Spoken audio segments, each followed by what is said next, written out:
Nights of Swholloween.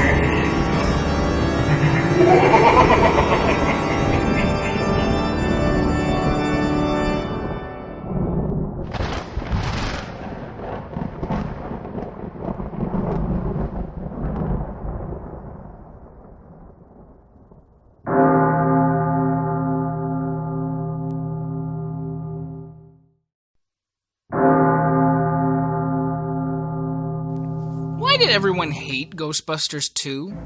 Look, I understand sequels tend to be, at the very least, lesser than their original films. I mean, it's very rare that a movie sequel is on the same level as or better than the first one, and Ghostbusters is, no exception. But in my humble opinion, Ghostbusters 2 is in the category of at least living up to its predecessor, though not surpassing it, versus the common opinion that it's just terrible and a disappointing mess. I don't think of it as that way. Ghostbusters 2 wasn't as strong an entry into the Ghostbusters franchise, I think, because it was a somewhat deviation from the original and was sort of a reluctant sequel. See, Dan Aykroyd, not just the star, but also the original writer of Ghostbusters, was and is really big into the occult as much as he is into comedy. It's partially what inspired Ghostbusters in the first place, and it was originally a script penned for himself and the late John Belushi. The first movie, as such, was altered after Belushi passed away, and the now late Harold Ramis, co-star in Ghostbusters, helped Aykroyd retool the script to include himself, Bill Murray, and Ernie Hudson as the stars instead. Aykroyd wrote the first movie as his enjoyment of the supernatural and the occult, and it was extremely funny as well. A decent plot, interesting and relatable characters, and a comedy about something that isn't usually considered comedic in most movies. And it ended in a neatly conclusive way. Ghostbusters 2, then, was the studio begging for a sequel after the success of both the first film and the animated series The Real Ghostbusters. Dan Aykroyd and Harold Ramis, after some reluctant uncertainty, did the very best they could to produce a second movie to expand into the lore of that universe. And in my opinion, they did the best they could with what they had. I feel like the things that most people claim are flaws with the film are actually just the studio intervening and that the creators not having the same energy as before to protest. In the beginning of the film, there's like this big 5 years later thing, and it's just sort of this cold opening, and the Ghostbusters are suddenly down and out again like they were in the first movie. To me, that actually makes some thematic sense. I mean, even after saving all of New York from a giant Mesopotamian god, do you really think that the mayors and the councilmen of New York are just gonna flat out admit that New York was under the threat of ghosts? I mean, it sounds absolutely insane, even if you've seen firsthand everything that happened. The Ghostbusters were clearly in a niche market before Gozer even showed up, because besides getting a big client like the Sedgwick Hotel, the Ghostbusters weren't exactly raking in the cash here. This magnificent feast here represents the last of the petty cash. Even after saving the day, it's very likely that they'd be forgotten about quickly after, with government and media cover-ups and the like, as no one really wanted to admit that they were experiencing hauntings. If ghost extermination was as commonplace a thing, then the Ghostbusters would have not even been the first people to try and monetize it anyway.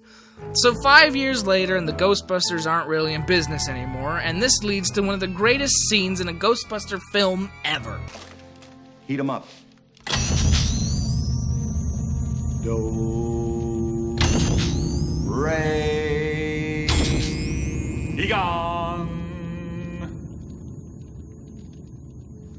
I mean, that shit's hilarious. And it's triumphant. We know that the Ghostbusters are the good guys, but if everyone in the movie did too, then they wouldn't be as likable a persona as they are. The Ghostbusters are supposed to be the underdogs, and they work best when they stay that way.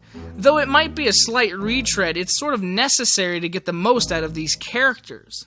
The whole film is full of these moments, and I find them all really very enjoyable. From the kinetic energy slime, which on the internet is heresy to apparently think the slime is a good idea. Oh, it dances too.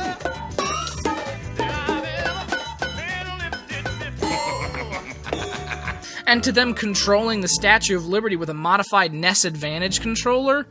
I mean, come on, that stuff was funny! Ghostbusters 2 was clever and as witty as Ghostbusters 1 was.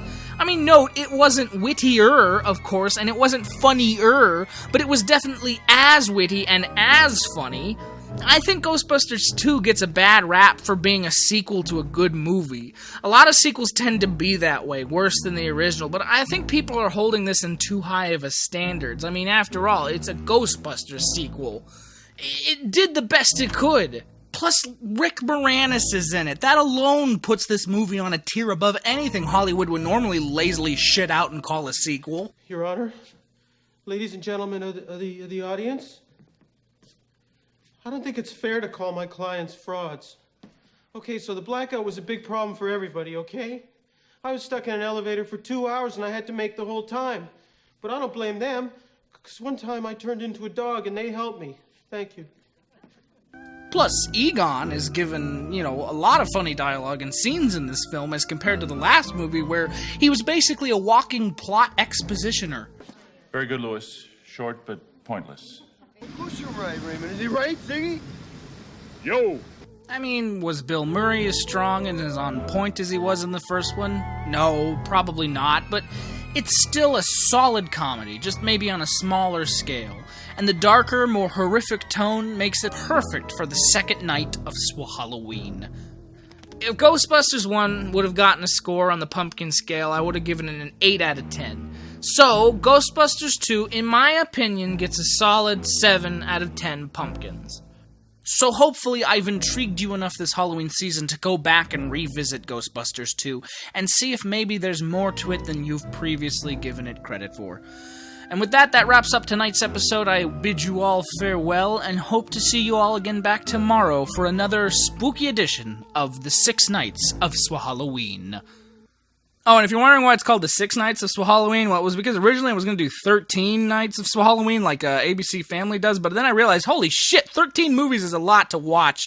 So I shortened it down to 6, because, 666, the evil number, which coincidentally is also the number of subscribers I currently have as of uploading this video.